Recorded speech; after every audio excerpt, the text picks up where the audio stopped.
It's a revolution.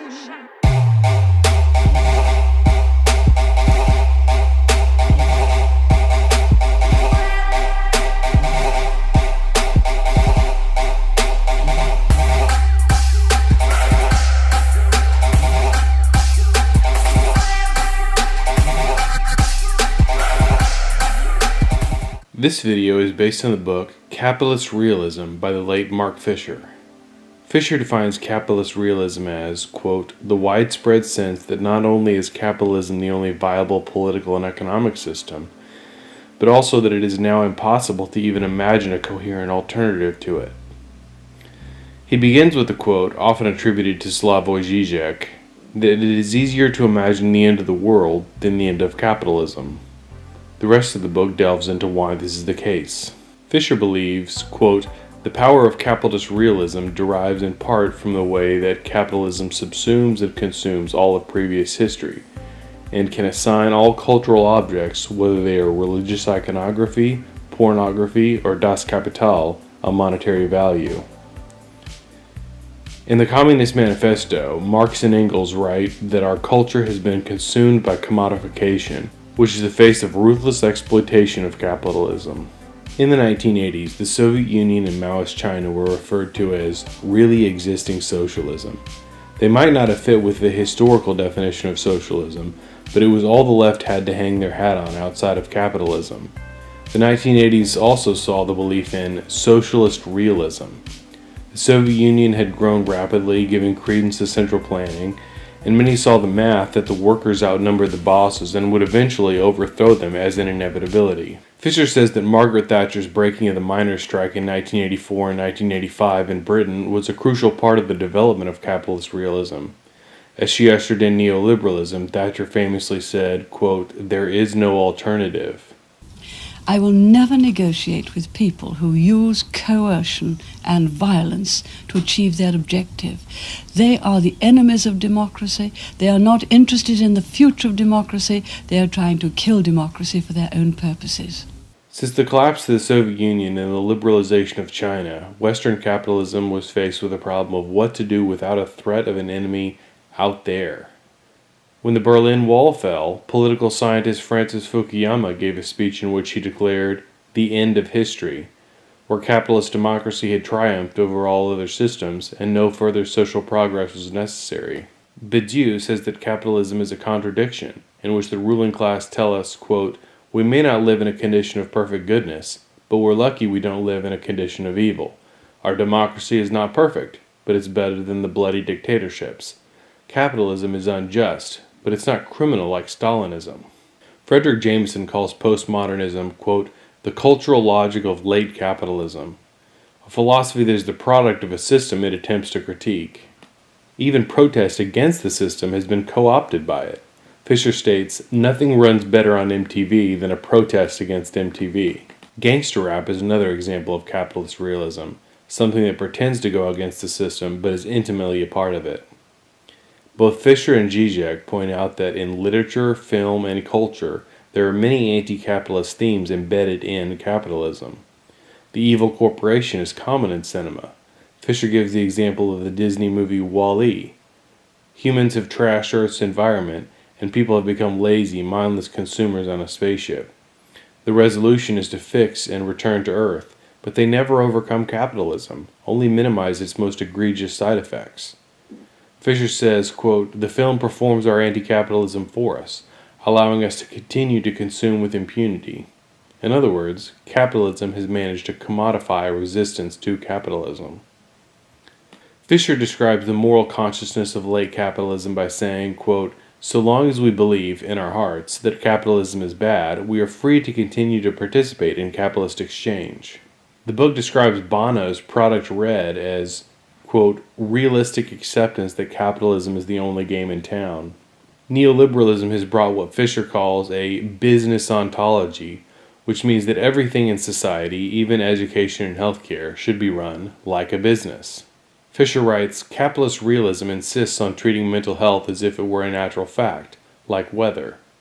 In The Selfish Capitalist, Oliver James wrote that mental health issues are highest in countries where neoliberalism has most accelerated.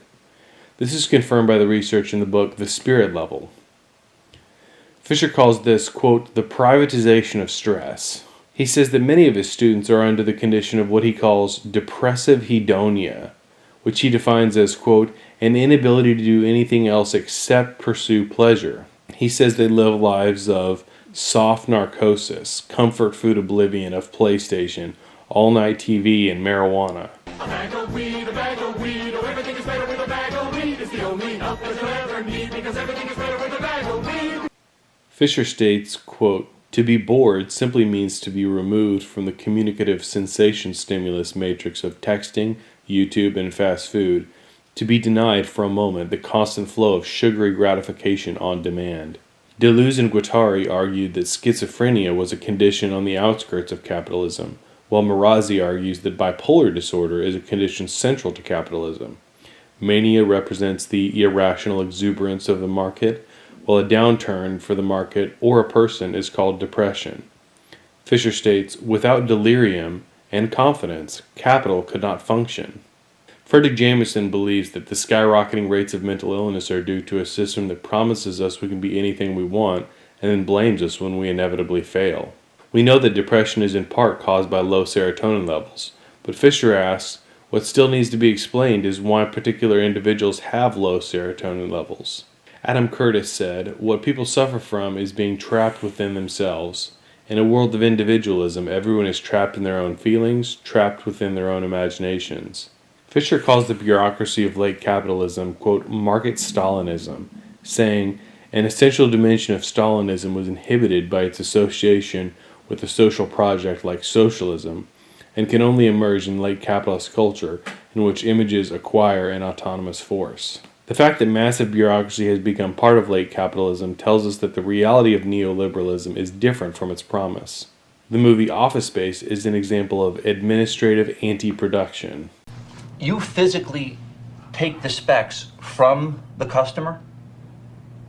Well, no, my secretary does that. Fisher calls reality TV in which viewers can take polls that change the show, quote, hyper-reality, borrowing from Jean Baudrillard.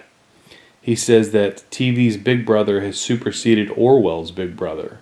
How I must behave. I feel sorry for you. Oh, I I'm feel sorry for you, sorry pathetic little just. girl. In a world where workers give themselves reviews, Fisher states that this is a, quote, postmodern capitalist version of Maoist confessionalism, in which workers are required to engage in constant symbolic self-denigration.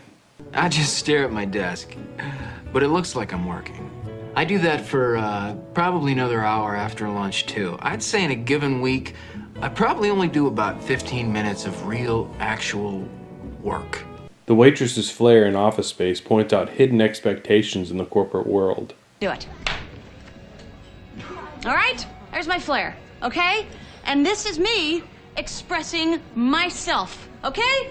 While reality is often something solid, capitalist realism asks us to accept a reality that is amorphous and constantly changing. Fisher says that workers must disinvest themselves from tasks that are, quote, pointless and demoralizing in order to do them. Fisher believes the philosopher most embodied by late capitalism is Max Stirner, more so than Adam Smith or F.A. Hayek. This is because Stirner saw society and the public sphere as a spook, existing only in our imaginations. Mike Davis wrote in 1992, quote, there is no light left to cast shadows, and evil becomes a forensic banality. He called the modern era a supersaturation of corruption that fails any longer to outrage or even interest. The book argues the fact that capitalism has colonized the dreaming life of the population is so taken for granted that it is no longer worthy of comment.